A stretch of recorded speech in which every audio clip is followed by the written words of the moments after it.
Speaker, after weeks of chaos, this may be the lowest point yet for this government. A Prime Minister putting his own interests above the national interest. Absolutely. He has already had 4 Chiefs of Staff diplomatic posts without informing the Foreign Secretary, it would seem. Mr Speaker, the Foreign Office is not a redeployment pool for failed political advisers. So can the Leader of the House tell us, was it appropriate for Number 10 to apply such pressure over Mandelson's vetting? Or does he accept the Prime Minister is so weak that he's brought forward the moment of prorogation to avoid another bruising Prime Minister's questions? He is on any contact with his own party leader in Scotland, Anas Sarwar. It seemed the Prime Minister needed the protection of the nuclear deterrent from his own Scotland.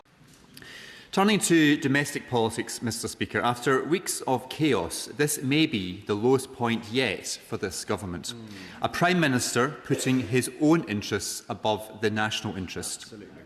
He has already had 4 Chiefs of Staff, 5 Directors of Communications, 3 Cabinet Secretaries and 4 Principal Private Secretaries. So does the Leader of the House not agree that perhaps the problem lies with the Prime Minister himself? On Tuesday, the Foreign Affairs Committee heard extraordinary evidence from Ollie Robbins, the former Permanent Secretary at the Foreign Office. He described a dismissive attitude in Downing Street towards vetting and constant pressure to appoint Peter Mandelson to the most senior diplomatic role. He also told MPs that he was asked to give the Prime Minister's then Director of Communications a senior diplomatic post without informing the Foreign Secretary, it would seem. Mr Speaker, the Foreign Office is not a redeployment pool for failed political advisers. So can the Leader of the House tell us, was it appropriate for Number 10 to apply such pressure over Mandelson's vetting, or does he accept that due process was not followed? Does he believe the Prime Minister inadvertently misled this House? Does the Leader accept the Prime Minister continues to make statements that are hard to reconcile with reality? Can the Leader explain why Ollie Robbins was sacked? And was it right and fair to sack Ollie Robbins? Mr Speaker, the Prime Minister has never looked weaker. What you're seeing here is a classic opposition broadside, but it's not just noise. It's a calculated attempt to turn internal staffing churn into a wider argument about leadership failure.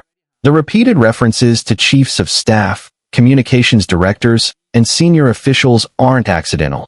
They're building a picture of instability right at the heart of Number 10. And then comes the sharper edge, allegations of pressure over appointments and bypassing proper process. That's where this stops being routine political attack and starts touching on questions of governance and standards. The key issue now is simple. Has the government actually answered any of that? Or is it about to pivot away? The Prime Minister is so weak that he's brought forward the moment of prorogation to avoid another bruising Prime Minister's questions. He's also lost the confidence of the entire country. So when will Labour MPs finally stand up for their constituents and join us in removing this dreadful Prime Minister?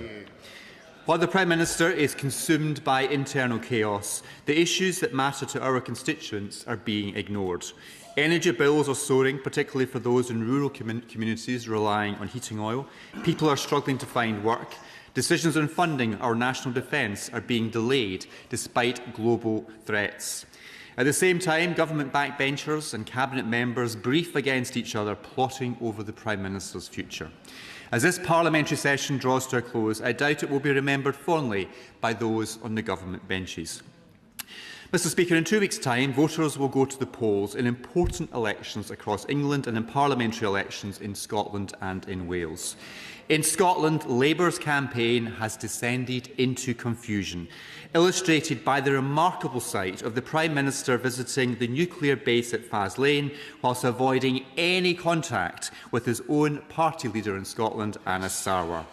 It seemed the Prime Minister needed the protection of the nuclear deterrent from his own Scottish Labour colleagues. This government has found it easier to locate secret Russian submarines in the North Atlantic than it has finding the Scottish Labour leader in the south side of Glasgow. Across Scotland, voters are clear. They are tired of an SNP government distracted from delivery and focused on independence. But people are not powerless. The peach-coloured regional ballot paper gives voters the opportunity to prevent another SNP majority, as they did in 2016 and 2021. The result of another SNP majority in Scotland would be similar to the current Labour majority in this House. More broken promises, more chaos, more division. So does the Leader of the House agree that whether at Westminster or at Holyrood, governments deserve to be judged harshly if they don't stick to their promises and inflict chaos on our country? Thank you, Mr Speaker, and certainly join the honourable gentleman in welcoming the birth of Lila. And wish her and her parents all the very best indeed. Mr Speaker, today is St George's Day. I want to wish everybody a happy St George's Day. During this week, Mr Speaker, we have celebrated the centenary of the birth of Her Majesty Queen Elizabeth II, and it has been announced that a trust will be established in honour of the life of the late Queen. The Trust will focus on restoring shared spaces in communities, reflecting the late Queen's commitment to public service, inspired by the belief that everyone is our neighbour, and that, Mr Speaker, is a lesson that we should all seek to live by. As I said, Mr Speaker, last week, the Government has made clear its commitment to tackling anti-Semitic attacks. Following the incident this week, I want to restate our position that attacks on British Jews are an attack on all of us. We will do whatever it takes to stop those who seek to intimidate our Jewish communities. Mr Speaker, we are approaching the end of the session, and at its conclusion, this parliamentary session will see the delivery of more than 50 government bills, and we will continue to build on this in the next parliamentary session. I want to say something about capita, Mr Speaker, and a statement was made to this House which provided an update on capita and civil service pensions. And I know that members across the House will welcome the update. And I want to assure members that the issues that they raised with me in this forum are heard by the Government, and where we can, the Government acts. And before I turn to the remarks of the honourable gentleman, can I also, Mr Speaker, wish everyone, including all members of this House who are taking part in the London Marathon this Sunday, the very best of luck. Let me turn to the remarks of the honourable gentleman and join him in saying how saddened we are to learn of the death of Jamie Tweedy. It is far too soon, but let us remember him for the way in which his friends and family are making sure that he is not forgotten, and that his untimely death leaves a legacy of which they should be proud. The honourable gentleman mentioned the peace talks, and I want to join him, of course, in hoping that the peace talks are successful. We want the ceasefire to continue. We want to ensure that the Straits of Hormuz are open, because, as he points out, if not, then it will prolong the expected economic damage, not just to our economy, but to others too. But I just want to put on record, Mr Speaker, what has unfolded in that part of the world demonstrates that the PM's judgment on not joining the war in the first place was absolutely correct. And he has spent his time, Mr Speaker, with diplomatic efforts to make sure, working with others, to make sure that the Straits of Hormuz are open at the earliest opportunity. Let me now turn to the remarks of the honourable gentleman around domestic politics, and he's perfectly entitled to make his case, Mr Speaker, but just let me remind the House that the Prime Minister came here at the earliest opportunity on Monday and faced questions for 2.5 hours. It was followed by an emergency debate for 3 hours on Tuesday, in which members had an opportunity to make their case and ask their questions. The Prime Minister faced Prime Minister's questions for about 45 minutes yesterday, in which he was questioned extensively on this. The Foreign Affairs Select Committee is doing its job in holding decision makers to account, and there have been numerous opportunities, Mr Speaker, including Cabinet Office questions which have just finished, for other questions to be put on the question of Peter Mandelson. I cannot, and the Government cannot, be held responsible, Mr Speaker, for the fact that the Leader of the Opposition has been so hopeless during these events that she cannot hold effectively the Government to account. Let me just mention, because the honourable gentleman has been reading too many newspapers, let me just mention the question of prorogation, because I've just read out to the House, Mr. Speaker, the business next week, Order. Mr. Stafford, we're getting very carried away. Please enjoy yourself on the front bench. It's not the place to be thrown out from. Come on. Thank you, Mr. Speaker. I've just read out the business, Mr. Speaker, which includes, if necessary, Wednesday and Thursday, where we will be dealing with Lord's amendments. And if that is the case, the honourable gentleman is asking about PMQs. If the House is still sitting, then PMQs will take place, and I would imagine, Mr. Speaker, business questions will take place too, if we're still sitting on Thursday. So there's nothing in what I've read out which suggests anything that is not usual. He talks about, Mr. Speaker, the record of not just this government, but he then goes on to the question of what is happening in Scotland. So let me disagree with him about the way in which this government will be judged, Mr. Speaker, because the borrowing figures show that we're borrowing less than at any time in the last 4 years. Unemployment, Mr. Speaker, has come down. Inflation and interest rates were falling, and waiting lists are coming down too. Now, I accept, Mr. Speaker, that we are facing the turmoil of the fallout from the situation in the Middle East. But let me just say to the House that when these events happen, this country, as a result of the action that we have taken in the last 2 years, are much better placed to see out these challenges than the previous government was. But let me also, however, my final point is I'm going to agree with the honourable gentleman in what he says about the situation north of the border, at least as it pertains to the SNP. The voters suggest, Mr. Speaker, that they are tiring of the SNP government. After 2 decades in government, it is time for change. The SNP have had the biggest settlement since devolution, and they are failing across the board on public services. And I expect that voters will want to take that opportunity to make their position clear. But let me finally disagree with him, because the way to do that is to vote Labour.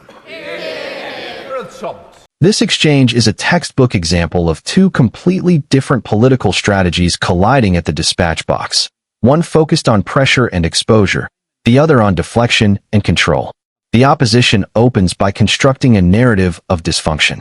Not just disagreement, not just policy failure, but chaos at the center of government. The long list of staff turnover isn't there for detail. It's there to create a sense of instability around the Prime Minister personally. And then that narrative is sharpened with something more serious. Claims about pressure over appointments, alleged disregard for vetting, and the suggestion that proper process inside government may have been bent or ignored. That's the moment where the attack moves from political criticism into the territory of accountability and standards in public office. But what makes this exchange particularly revealing is what happens next. The government response doesn't directly dismantle those claims. Instead, it pivots, and quite deliberately. It leans heavily on process. The Prime Minister has answered questions. There have been hours of debate. Select committees are doing their job. In parliamentary terms, that's a defense built on procedure rather than substance. It says, the system is working, without necessarily addressing whether the underlying allegations are true. And that's the key tension at the heart of this exchange. Because for viewers, and for voters, simply being told that debates have happened isn't the same as hearing a clear answer. The opposition asked very specific questions. Was pressure applied over appointments? Was due process followed? Was Parliament misled? None of those are directly resolved in the reply. Instead, the government broadens the frame, talking about anti-Semitism, international diplomacy, legislative output, economic indicators, effectively shifting the conversation away from the immediate controversy. That's not accidental. It's a classic containment strategy. Widen the agenda, dilute the focus, and remind the House of everything else the government wants to be judged on. But there's a risk in that approach. Because when a government leans too heavily on process and performance metrics, it can start to sound like it's avoiding the core issue. And in British parliamentary culture, where accountability to the House is central, that perception matters. The question isn't just whether the Prime Minister faced questions. It's whether those questions were convincingly answered. There's also a political undercurrent running through this. The opposition is clearly trying to link internal government issues to broader public concerns, rising energy bills, job insecurity, defense uncertainty, essentially arguing that chaos at the top leads to consequences on the ground. Meanwhile, the government is trying to separate those two narratives, pointing to falling inflation, reduced borrowing, and improved economic stability. So viewers are left with a choice. Do they see a government under pressure, struggling with internal coherence? Or a government that's weathering attacks while continuing to deliver? And then there's the final twist, the government turning its fire back on the opposition, accusing its leadership of being ineffective.